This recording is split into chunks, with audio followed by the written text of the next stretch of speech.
सत्य जो पवित्र आत्मा को आपके अंदर रखने के लिए आपकी अगुवाई करता है। यहोशू की किताब अध्याय 4 वचन 23। क्योंकि जैसे तुम्हारे परमेश्वर यहोवा ने लाल समुद्र को हमारे पार हो जाने तक हमारे सामने हटाकर सूखा रखा था, वैसे ही उसने यरदन का भी जल तुम्हारे पार हो जाने तक तुम्हारे सामने से हटाकर सूखा रखा। यरदन नदी की घटना हमें क्या सिखाती है? यह हमें सिखाती है कि यीशु मसीह ने मनुष्य जाति के पापों के परिणाम जो मौत आई थी उसे संपूर्ण रीति से हराया है। मैं सत्य के खूबसूरत सुसमाचार के बारे में बोलना चाहता हूं जो हमें पवित्र आत्मा का अंतर्निवास प्रदान करता है। मूसा के मृत्यु के बाद परमेश्वर ने यहोशू को इजराइल के अगुवे के रूप में नियुक्त किया। मूसा पुराने नियम की व्यवस्था का प्रतिनिधि था। यदि मूसा इजराइल के लोगों के साथ यरदन नदी पार करके कनान देश में आता तो यहोशू को लोगों का अगुवा बनने की जरूरत नहीं पड़ती। हालांकि परमेश्वर ने मूसा को केवल कनान देश के सामने के भाग में आने दिया और उसे अंदर प्रवेश करने से रोक रखा। हमारे प्रभु ने हमें मूसा और यहोशू दिए। मूसा पुराने नियम की व्यवस्था का प्रतिनिधि इजराइल के लोगों को कनान के देश में नहीं ले जा सका। यदि उसने व्यवस्था के अधीन रहकर ऐसा किया होता तो वह हमारे उद्धार के लिए परमेश्वर की योजना के खिलाफ में हो जाता। कोई भी व्यवस्था के सामने अपने पापों से मुक्त नहीं हो सकता, क्योंकि कोई भी व्यवस्था का पालन नहीं कर सका था, क्योंकि व्यवस्था पापों की पहचान कराने के लिए होती है। रोमियो अध्याय 3 वचन 20। परमेश्वर ने मनुष्य को व्यवस्था दी, उसका कारण था उसे पाप का ज्ञान देना था। व्यवस्था को सिखाने वाला बनाया और उसे मसीह की ओर अगुवाई की, जिससे कि वह विश्वास के द्वारा न्यायी बने। गलातियों की पत्री अध्याय 3 वचन 24। हालांकि व्यवस्था यीशु को ढूंढने के लिए मार्गदर्शन के अलावा और कुछ भी नहीं है। लोगों को यीशु की जरूरत थी और इसलिए यीशु को इस जगत में आना पड़ा। परमेश्वर ने यहोशू को आदेश दिया था कि वह इजराइल के लोगों को यरदन नदी पार करे और कनान देश में प्रवेश करे। परमेश्वर उन्हें मूसा के मृत्यु के बाद उनके नए अगुवे के साथ कनान देश में लेकर गए। यहोशू ने लोगों से सरदारों को आदेश दिया। यहोशू अध्याय 1 वचन 11। छावनी में इधर उधर जाकर प्रजा के लोगों को यह आज्ञा दो कि अपने अपने लिए भोजन तैयार कर रखो, क्योंकि 3 दिन के भीतर तुमको इस यरदन के पास उतरकर देश को अपने अधिकार में लेने के लिए जाना है, जिसे तुम्हारा परमेश्वर यहोवा तुम्हारे अधिकार में देने वाला है। मूसा से असंभव हुआ, तब परमेश्वर ने यहोशू को कनान देश में प्रवेश करने का आदेश दिया और कहा, और तू वाचा के संदूक के उठाने वाले याजकों को यह आज्ञा दे, जब तुम यरदन के जल के किनारे पहुंचो तब यरदन में खड़े रहना। तब यहोशू ने इजराइलियों से कहा, पास आकर अपने परमेश्वर यहोवा के वचन सुनो। और यहोशू कहने लगा, इससे तुम जान लोगे कि जीवित ईश्वर तुम्हारे मध्य में है, और वह तुम्हारे सामने से निसंदेश कनानियों, हित्तियों, हिबियों, परिज्जियों, गिर्गाशियों, एमोरियों और यबूसियों को उनके देश में से निकाल देगा। यहोशू अध्याय 3 वचन 8 से 10। मूसा के मृत्यु के बाद परमेश्वर ने यहोशू को इजराइल के अगुवे के रूप में नियुक्त किया और उसे इजराइल के लोगों के साथ कनान देश में प्रवेश करने का आदेश दिया। यहोशू नाम का मतलब है उद्धारकर्ता। यीशु और होशे का समानार्थी। परमेश्वर के सेवक यहोशू ने याजकों को आदेश दिया कि वे वाचा के संदूक को उठा ले और इजराइल के लोगों के साथ यरदन नदी को पार करे। जब याजकों ने संदूक को उठाया और उनके पांव यरदन तीर के जल में डूब गए, यरदन का जल तो कटनी के समय के सब दिन अपने तट के ऊपर ऊपर बहा करता था। तब जो जल ऊपर की ओर से बहा आता था वह बहुत दूर अर्थात आदाम नगर के पास जो सारतान के निकट है रुककर एक ढेर हो गया। तब जो जल ऊपर की ओर से बहा जाता था वह बहुत दूर अर्थात आदाम नगर के पास जो सारतान के निकट है रुककर ढेर हो गया और दीवार सा उठा रहा। और जो जल आराबा का ताल हा, खाल ताल भी कहलाता है, उसकी ओर बहा जाता था, वह पूरी रीति से सूख गया और प्रजा के लोग यरीहो के सामने पार उतर गए। यहोशू अध्याय 3 वचन 15 और 16। इस घटना के द्वारा परमेश्वर हमें यह सिखाता है कि उसने पाप और मनुष्य जाति के न्याय के कारण जो मृत्यु आई थी उसे संपूर्ण रीति से हरा दिया था। दूसरे शब्दों में, यीशु मसीह हमारे उद्धारकर्ता ने यूहन्ना द्वारा बपतिस्मा लेने के द्वारा मनुष्य जाति के सारे पापों को अपने ऊपर ले लिया और क्रूस पर मरा था। इस रीति से उसने मनुष्य जाति के कनान देश में अगुवाई देकर उनके पापों से बचाया, जो स्वर्ग का राज्य है। यरदन नदी वो जगह है जहां मनुष्य जाति को शुद्ध किया गया। पुराने और नए नियम में यरदन नदी के आसपास की ऐतिहासिक घटना मनुष्य जाति के पापों के कारण उत्पन्न हुए श्राप और न्याय से उद्धार पाने के लिए बहुत ही महत्वपूर्ण है। यरदन नदी को मृत्यु की नदी और मृत सागर के रूप में दर्शाया गया है। यरदन शब्द का मतलब है ऐसी नदी जो केवल नीचे की ओर बहती है, मृत्यु की ओर, या डूबना, दबाना, दबाव डालना, छोड़ना। यह स्पष्ट रूप से मनुष्य जाति के पापों का इतिहास दर्शाता है। इस नदी में यीशु ने अपने बपतिस्मा के द्वारा मनुष्य के सारे पापों को अपने ऊपर ले लिया था और फिर क्रूस पर मरा और मनुष्य जाति के बदले में पापों का न्याय उठाया। हम आदम और हवा के वंशज कहां की ओर जा रहे हैं? हालांकि सारी सृष्टि पाप के साथ पैदा हुई थी, इसलिए वे पाप करते हैं और उस पापों की कीमत के रूप में वे मृत्यु की ओर आगे बढ़ते हैं। मनुष्य जाति के इतिहास में सारे प्राणी अपने जन्म से ही नाश की ओर जा रहे हैं। भले ही वे अपने पापी स्वभाव को नियंत्रित करने का कठिन प्रयास करें, लेकिन वे कभी नहीं कर सकते और इसलिए वे अपने पापों के लिए आखिरी न्याय की ओर आगे बढ़ रहे हैं। हालांकि परमेश्वर ने पाप और न्याय के प्रवाह को काट दिया है। परमेश्वर ने यहोशू को इजराइल के लोगों के साथ यरदन नदी पार करने कनान देश में ले गया। यहोशू के लिए यह परमेश्वर की इच्छा थी। यह कहानी सुझाव देती है कि पाप से मुक्त होने के लिए हमें पाप का मूल्य चुकाना चाहिए, जो मृत्यु है, और इस कीमत के द्वारा हम हमारे सारे पापों से शुद्ध होंगे और स्वर्ग में प्रवेश करेंगे। पुराने नियम में नदी का बहाव रुक गया और जब याजकों ने वाचा के संदूक के साथ नदी में पांव रखा, तब वह कोरी भूमि में बदल गई। इसने इजराइल के लोगों को नदी पार करने की अनुमति दी। यह पापों की माफी थी जो केवल उन लोगों को दी गई थी जो खूबसूरत सुसमाचार में विश्वास करते थे। वह पानी और आत्मा का सुसमाचार था जिसने मनुष्य जाति के लिए पाप की कीमत चुकाई, और हम इस खूबसूरत सुसमाचार में विश्वास करके पवित्र आत्मा का अंतर्निवास पा सकते हैं। सेनापति नामान। नामान जो दूसरे राजाओं की पुस्तक अध्याय 5 में दिखाई देता है, जो सीरिया का महान और सम्मानित सेनापति था जिसने अपने देश को दुश्मनों से बचाया था। वह एक कोढ़ी भी था जो अपने शाप के कारण सब कुछ खोने के लिए नियोजित किया गया था, लेकिन बाद में उसने खूबसूरत सुसमाचार सुनने की वह सांप से बच सकता है।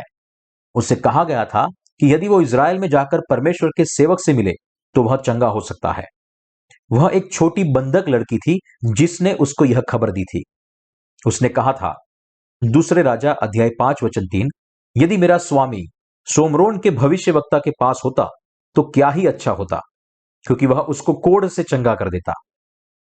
उसने इस सुसमाचार पर विश्वास किया और वह इजराइल गया। जब वह एलिसा के घर के सामने पहुंचा, तब एलिसा ने एक दूत को उसके पास यह कहला भेजा। दूसरा राजा की पुस्तक अध्याय 5 वचन 10। तब एलिसा ने एक दूत से उसके पास यह कहला भेजा, तू जाकर यरदन में 7 बार डुबकी मार, तब तेरा शरीर ज्यों का त्यों हो जाएगा और तू शुद्ध होगा। चमत्कारिक चंगाई की आशा से नामान क्रोधित हो गया और अपने देश वापस जा रहा था। हालांकि उसके सेवक ने उसे आग्रह किया, उसके कारण उसने एलिशा की बात मानी और यरदन नदी में 7 बार डुबकी लगाई। तब उसका शरीर छोटे लड़के का सा हो गया। इसी तरह हमें यह जानना चाहिए कि हमारे सारे पापों से माफी पाने के लिए हमें हमारे खुद के विचारों को छोड़ना होगा और बाइबल में जो लिखा है उसे स्वीकार करना होगा। तब हमें खूबसूरत आशीष दी जाएगी। जो कोई भी उद्धार पाना चाहता है उसे परमेश्वर के वचन का पालन करना है और पूरी रीति से उस पर विश्वास करना है।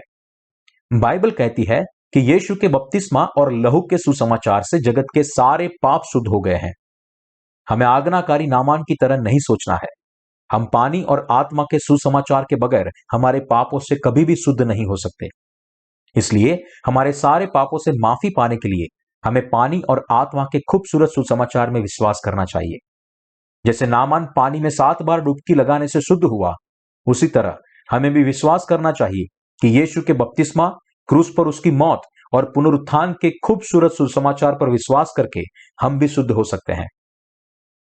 यरदन नदी में हुए इस चमत्कार की वजह से आदम के सारे वंशजों को आशीष मिली कि उनके सारे पापों को मिटा दिया गया है और न्याय का अंत हुआ है। आदम और हव्वा ने शैतान के प्रलोभन में गिरकर पाप करने के बाद सारी मनुष्य जाति को एदन वाटिका में से बाहर निकाल दिया था। हालांकि यरदन नदी में जो घटना हुई थी वह खूबसूरत सुसमाचार था जिसने सारी मनुष्य जाति को एदन वाटिका में वापस लौटने की अगुवाई की। यरदन नदी की घटना। बाइबल में खूबसूरत समाचार दर्ज है कि यीशु ने यरदन में सारे पापों को अपने ऊपर उठा लिया। मत्ती अध्याय 3 वचन 15 में लिखा है, यीशु ने उसको यह उत्तर दिया, अब तो ऐसा ही होने दे, क्योंकि हमें इसी रीति से सब धार्मिकता को पूरा करना उचित है। तब उसने उसकी बात मान ली। बाइबल बताती है कि जब यीशु ने यरदन में बपतिस्मा लिया तब सारे पाप उसके ऊपर डाले गए। दूसरे शब्दों में, यीशु का बपतिस्मा वह घटना थी जिसने उन पापों को निकाल दिया जिसने मनुष्य जाति को बांध के रखा था। इस तरह यीशु ने पापों का अंत किया और फिर क्रूस पर अपने लहू से हमें उद्धार दिया। यरदन नदी बपतिस्मा की नदी है जिसने हमारे सारे पापों को साफ किया है। हम परमेश्वर की व्यवस्था को पूरा कर गए, क्योंकि पाप की मजदूरी तो मृत्यु है। क्योंकि यीशु ने यरदन नदी में बपतिस्मा लेकर और क्रूस पर मरने के द्वारा कीमत चुकाई है। यह खूबसूरत सुसमाचार है जो हमारे प्रभु ने मनुष्य जाति को दिया है। मनुष्य जाति के सारे पाप आदम से शुरू हुए हैं, लेकिन यरदन में यीशु के बपतिस्मा और क्रूस पर उसके लहू से वह खत्म हो गए। क्या ही धन्य और खूबसूरत सुसमाचार है यह। हम इस खूबसूरत सुसमाचार पर विश्वास करके पाप के चक्र से बच गए हैं, हमारे सारे पापों से शुद्ध हुए हैं और परमेश्वर के छुटकारे की व्यवस्था में पवित्र हुए हैं। यीशु का बपतिस्मा और क्रूस पर उसका लहू सुसमाचार है जो सारी मनुष्य जाति को बचाता है। हमें सच में इस पर विश्वास करना चाहिए। परमेश्वर कहता है रोमियो की पत्री अध्याय 14 वचन 23 में, और जो कुछ विश्वास नहीं वह पाप है। इसी तरह हम केवल तभी आशीषित होंगे जब हम इस खूबसूरत सुसमाचार में विश्वास करेंगे। इस हकीकत को जानते हुए कि यीशु ने यूहन्ना द्वारा बपतिस्मा लेने के द्वारा सारे पापों को उठा लिया था, क्या अभी भी आपके दिल में पाप है? यीशु ने जगत के सारे पापों को उठा लिया। बाइबल में जो लिखा है उसे आपको मानना चाहिए। केवल यीशु के बपतिस्मा और उसके लहू का सुसमाचार आपके पापों को मिटा सकता है और आपको मृत्यु और दूसरे शापों से बचा सकता है। बपतिस्मा लेने का मतलब है साफ होना, डूबना, गड़ाना, के ऊपर डालना और स्थानांतरित करना। सारी मनुष्य जाति यीशु ने दिए हुए खूबसूरत सुसमाचार पर विश्वास करके माफी पा सकती है। इसीलिए यीशु ने खुद को स्वर्ग का द्वार कहा है। हम उस पर विश्वास करके स्वर्ग में प्रवेश कर सकते हैं और अनंत जीवन पा सकते हैं। वह हमारा प्रभु है जिसने हमें पवित्र आत्मा का अंतर्निवास दिया है। हम उसके बपतिस्मा और लहू पर विश्वास करने की वजह से सारे न्याय हमारे उसके ऊपर डाल सकते हैं और हम बच सकते हैं। शाप खत्म हुआ और नदी कोरी भूमि बन गई, क्योंकि याजकों ने वाचा का संदूक उठा के विश्वास से पानी में अपने पांव को रखा था। परमेश्वर ने यह योजना बनाई थी और यीशु के बपतिस्मा और उसके लहू ने यह योजना को पूरा किया। यह कितना खूबसूरत सुसमाचार है। यह उद्धार की व्यवस्था थी और इसके बिना हमारा उद्धार असंभव होता। जो लोग इस खूबसूरत सुसमाचार में विश्वास करते हैं वे अब यरदन नदी पार कर सकते हैं और कनान देश में प्रवेश कर सकते हैं। नदी कोरी भूमि बन गया। इसका मतलब है कि जगत के सारे पाप यीशु पर चले गए और हमारे लिए उसका न्याय हुआ। यही वह सुसमाचार है जो हमें पवित्र आत्मा का अंतर्निवास देता है। परमेश्वर जिसने मनुष्य जाति को बनाया वह जानता है कि साधारण मनुष्य का IQ तकरीबन 110 से 130 है। इसलिए वह पवित्र आत्मा के इस सत्य को पेचीदा नहीं बना सकता। परमेश्वर ने यीशु के बपतिस्मा और क्रूस पर के उसके लहू से उनके सारे पापों को उठा लिया। उसने पानी और पवित्र आत्मा के सुसमाचार पर विश्वास करने के द्वारा पवित्र आत्मा को पाना संभव बनाया, जिससे वे सभी यह जान सके। आप भी इस खूबसूरत सुसमाचार पर विश्वास करने के द्वारा पवित्र आत्मा के अंतर्निवास को जान पाएंगे। बाइबल में जो लिखा है उसके मुताबिक हम केवल पश्चाताप की प्रार्थना करके पवित्र आत्मा नहीं पा सकते। लोग सोचते हैं कि जब वे बहुत ज्यादा प्रार्थना करेंगे तब उन्हें पवित्र आत्मा मिलेगा। पवित्र आत्मा उनको दिया जाता है जो खूबसूरत सुसमाचार पर विश्वास करते हैं, और यह उन्हें परमेश्वर की संतान बनने के लिए जरूरी है। इसलिए कहा है कि जिसने पवित्र आत्मा पाया है वह निश्चित तौर पर परमेश्वर की संतान बनेगा। जो लोग खूबसूरत सुसमाचार पर विश्वास करते हैं उनको परमेश्वर ने पवित्र आत्मा इसलिए दिया है कि उन्हें निश्चितता हो कि वे परमेश्वर की संतान है। यदि लोग यीशु पर विश्वास करते हैं लेकिन सुसमाचार को नहीं जानते या विश्वास नहीं करते, वे इस बात में सुनिश्चित नहीं हो सकते कि उनके पास यीशु पर चले गए हैं कि नहीं चले गए। इसलिए सारे लोगों को यह जानना है और विश्वास करना है कि यीशु का बपतिस्मा और क्रूस पर उसका लहू खूबसूरत सुसमाचार है जिसने हमारे पापों को मिटाया है। यीशु ने जगत के सारे पापों को उठा लिया है। इस बात की गवाही कौन दे सकता है? वह यूहन्ना के द्वारा बपतिस्मा लिया और जगत के सारे पापों को उठाया। यह योजना परमेश्वर ने हमारे खुद के लिए बनाई थी। उसकी योजना को किसने पूरा किया? यीशु ने पूरा किया। इस योजना की परिपूर्णता की निश्चितता कौन देता है? पवित्र आत्मा देता है। त्रिएक परमेश्वर ने हमें अपनी संतान बनाने के लिए यीशु के बपतिस्मा और उसके लहू से पापों की माफी की इस योजना को परिपूर्ण किया। पवित्र आत्मा हमारे अंदर बसता है और निश्चितता देता है कि जब यीशु ने परमेश्वर की योजना को परिपूर्ण किया, तब हम हमारे पापों से बचाए गए। क्या इस संसार की दिखाई देने वाली चीजें असाधारण है और आपके विचार कितने असंगत है? व्यक्ति तब तक खूबसूरत सुसमाचार पर विश्वास नहीं कर सकता जब तक वह अपने विचारों को छोड़ न दे। कई सारे लोग आज मसीहत के जिस सिद्धांत पर विश्वास करते हैं वह यह है कि मूल पाप चले गए हैं, लेकिन वास्तविक पाप तब तक नहीं जाएंगे जब तक हम पश्चाताप की प्रार्थना नहीं करेंगे। हालांकि यह संपूर्ण सत्य से कोसों दूर है। यह झूठा सुसमाचार है। यदि आप इस पर विश्वास करते हैं तो आप बाइबल को शुरू से लेकर अंत तक नहीं समझ सकते, और जैसे समय बीतेगा वैसे यीशु का अनुसरण करने में आपको ज्यादा मुश्किल होगी। इसलिए मसीहियों में कुछ लोग ऐसे हैं जो भिन्न सुसमाचारों और भिन्न परमेश्वर में विश्वास करते हैं। कुछ लोग कहते हैं कि उन्होंने प्रार्थना के द्वारा पवित्र आत्मा का अंतर्निवास पाया है। हो सकता है कि यह मुमकिन लगे, लेकिन बाइबल बताती है कि जब यीशु बपतिस्मा लेकर पानी से बाहर आया तब पवित्र आत्मा कबूतर की नाई उस पर उतरा। यह सच्चा सुसमाचार है और पवित्र आत्मा उन पर आता है जो इस सुसमाचार पर विश्वास करते हैं। इसके अतिरिक्त कुछ लोग कहते हैं कि उन्होंने पश्चाताप की प्रार्थना करके पवित्र आत्मा को पाया है। क्या पवित्र आत्मा तब दिया जाता है जब लोग केवल माफी की भीख मांगे? परमेश्वर न्यायी है। पवित्र आत्मा इस तरह नहीं आ सकता क्योंकि उससे उन पर दया आती है। भले ही लोग कठिन रीति से रोए या प्रार्थना करें, लेकिन पवित्र आत्मा उन पर नहीं आ सकता। वे उन पर आता है जो विश्वास करते हैं कि परमेश्वर ने उन्हें बचाने के लिए अपनी योजना को परिपूर्ण किया है। आपको यह दिमाग में रखना होगा कि आप भले ही लंबे समय से परमेश्वर के लिए रो रहे हैं या कठिन प्रार्थना कर रहे हैं, लेकिन आप पवित्र आत्मा नहीं पा सकते। पवित्र आत्मा मनुष्य की इच्छा पर निर्भर है। हालांकि इस जगत में मनुष्य जाति का ऐतिहासिक फैसला भी बदल सकता है, लेकिन खूबसूरत सुसमाचार और पवित्र आत्मा के अंतर्निवास के नियम कभी नहीं बदल सकते। उसे वे कभी नहीं बदल सकते।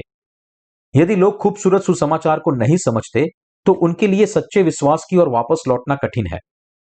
यह इस कारण है कि कई लोग पवित्र आत्मा का अंतर्निवास नहीं पा सकते हैं।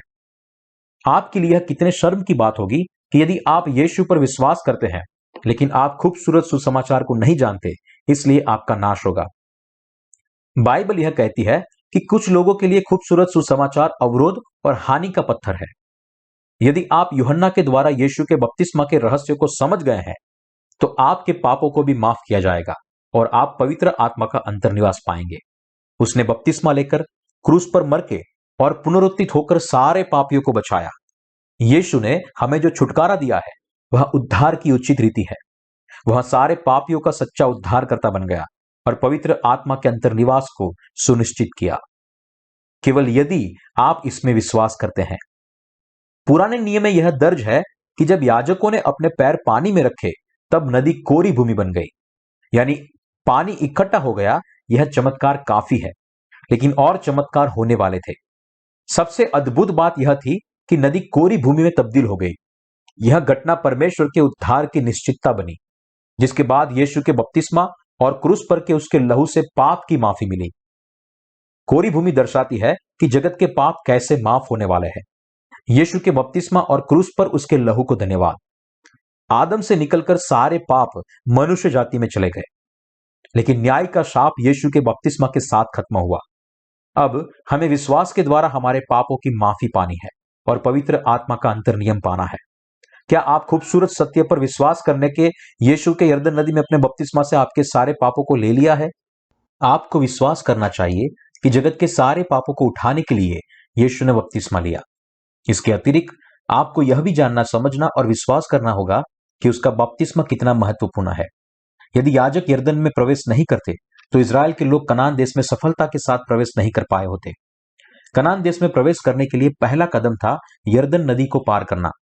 इसलिए जब हम वाचा के संदूक के साथ नदी को पार करते हैं, केवल तभी हम कनान में प्रवेश कर सकते हैं। यह हमें सिखाता है कि व्यक्ति पानी और आत्मा के सुसमाचार पर विश्वास करके अपने पापों से माफी पा सकता है। बाइबल बताती है कि यीशु का बपतिस्मा परमेश्वर का कार्य था। याजकों के संबंध में भी यही था। जैसे याजकों ने पानी में अपने पैर को रखा तब यरदन का पानी इकट्ठा हो गया, वैसे ही जगत के लोग इस सुसमाचार पर विश्वास करने के द्वारा बचाए जाते हैं। पवित्र आत्मा का अंतर्निवास इस खूबसूरत सुसमाचार पर विश्वास के आधार पर दिया जाता है। यीशु का बपतिस्मा और क्रूस पर उसका लहू आपको पापों की माफी और पवित्र आत्मा पाने में अगुवाई करता है। पवित्र आत्मा का अंतर्निवास पाने के लिए यह पानी और आत्मा का खूबसूरत सुसमाचार अनिवार्य है।